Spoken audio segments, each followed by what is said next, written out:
Welcome back into Tailgaters. We now have with us our special guest analyst, Brad Smith.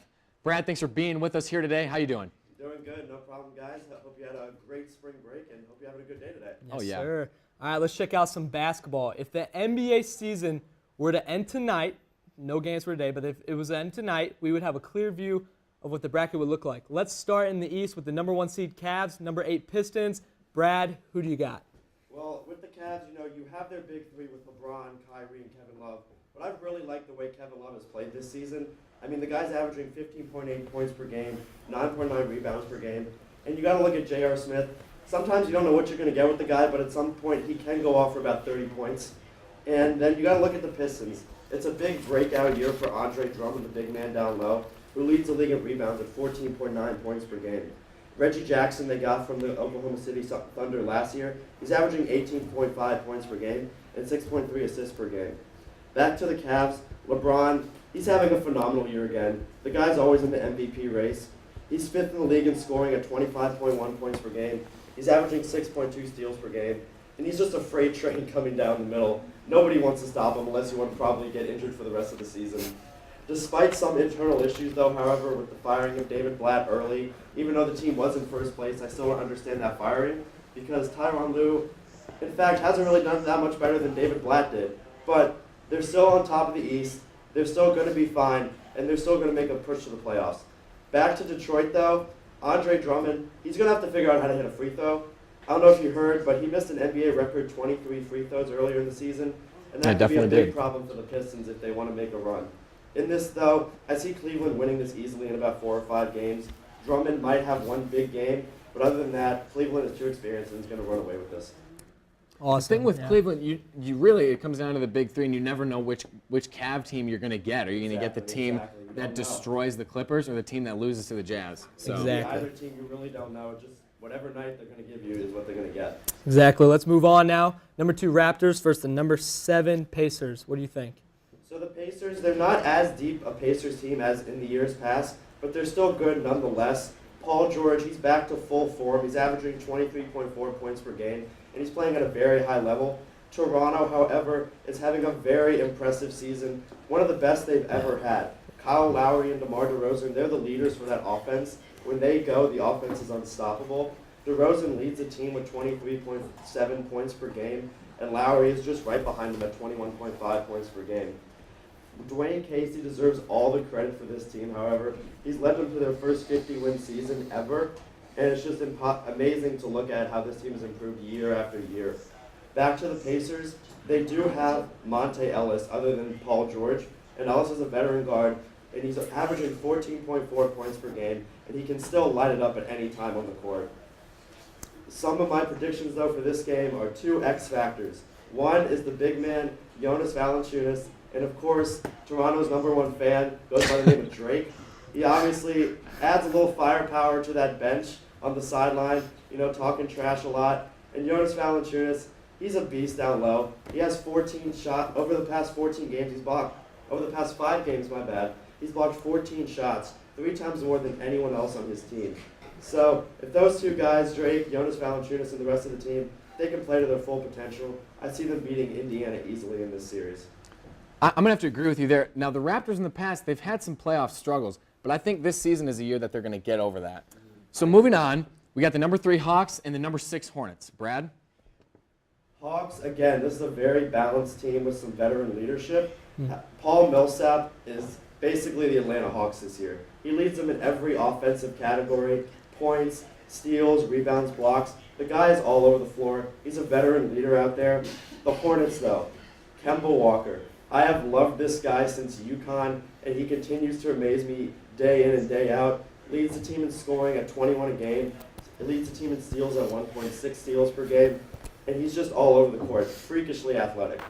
And then there's Jeremy Lin, who sometimes people are talking about his hair more than his game, but he's actually done pretty well on the court this year. He's playing very well off the bench, averaging 11.7 points per game and 3 assists per game as well.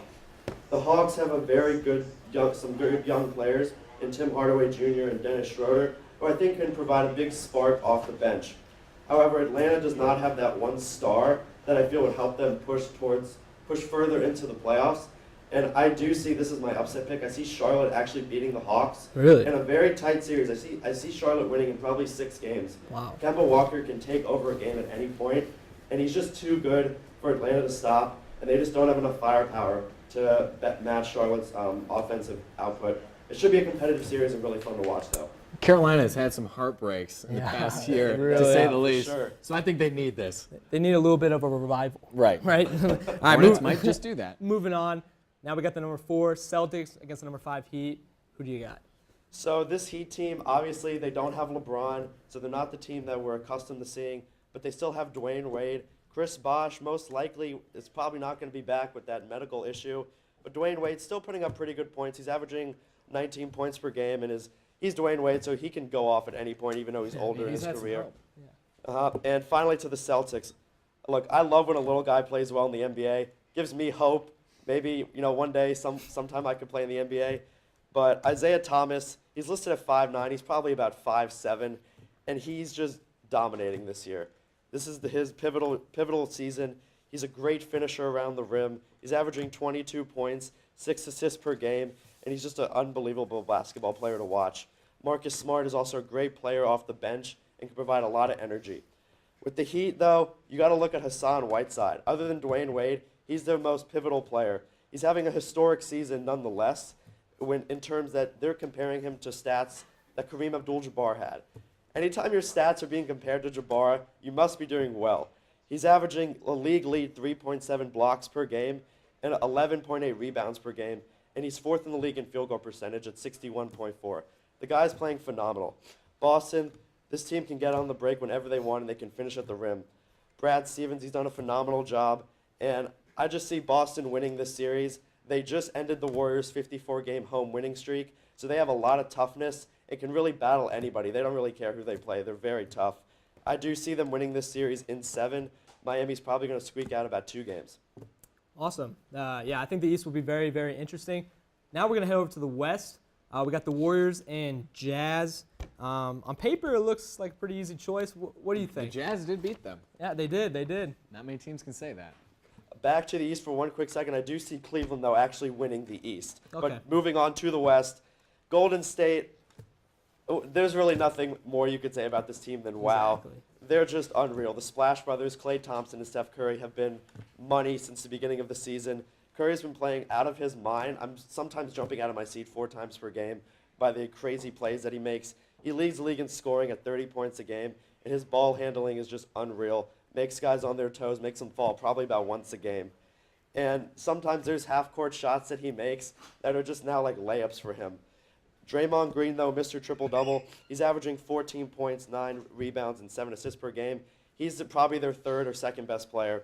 And they got veterans like Leandro Barbosa and Anderson Varejao, who add some great firepower off the bench. And also, I'm not sure if you guys are aware, but they are chasing the Bulls' record for best regular season ever. And right now they're 69-8, and they look pretty pivotal. Looks like they are going to break that record if they push for the last couple games. Haven't even touched on Utah, but I don't even see this series being that close. They have Gordon Hayward and Rodney Hood, but that's honestly about it. Maybe they squeak out a game, but I see Golden State winning this easily, sweeping them. Yeah, Warriors to got agree. that. Moving on, we got the Spurs and Mavs. What do you think about that? Do you think the Spurs are just going to take that one real quick? Possibly. Spurs, obviously, we know they have their big 3 of their own in Ginobili, Parker, and Duncan. They are getting older, but you cannot talk about the Spurs without focusing on Kawhi Leonard, who he's the Spurs' best player. Leads the team in scoring at 21 per game, and his defense is unreal.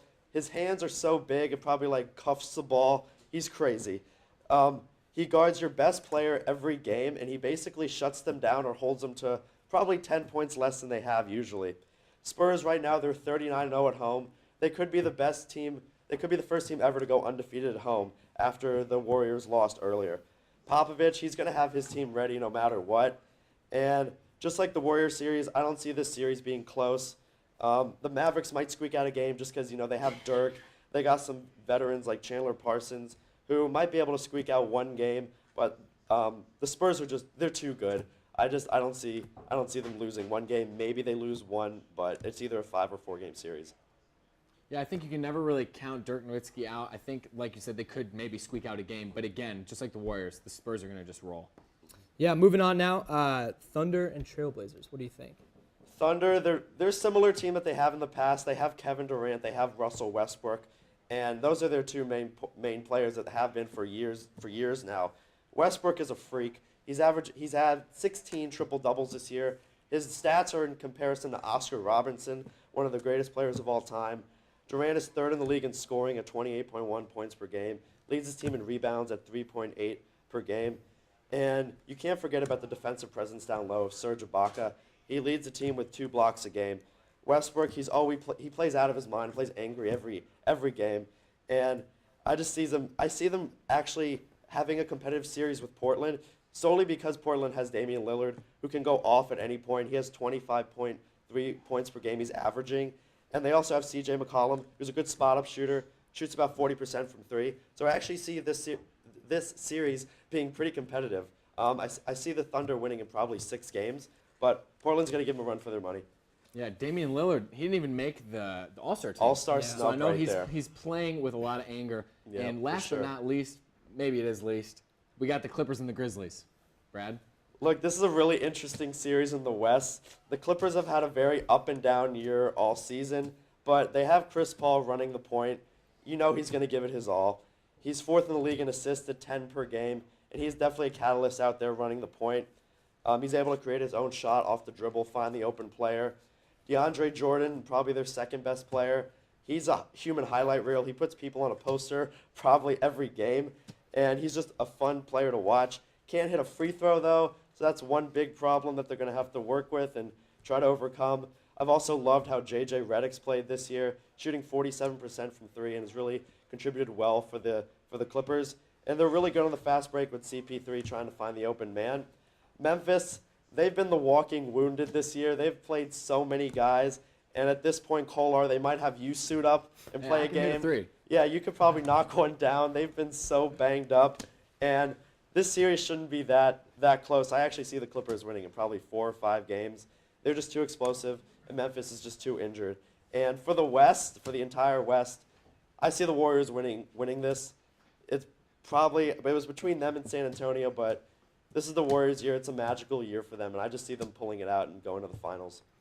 For sure, that Western Conference final is going to be an amazing It'll series be to watch. amazing. I see it going 7 games. It's going to be a very interesting playoff picture that we got. Yep. And unfortunately, that's all the time we have from the NBA. And Brad, thank you so much for coming on and giving us your No insight. problem. Thank you guys But for having me. don't go away, because when we get back, we're going to show highlights from the national championship game last night. Was Villanova able to knock off UNC, or did UNC continue their dominance? Trust me, you don't want to miss it.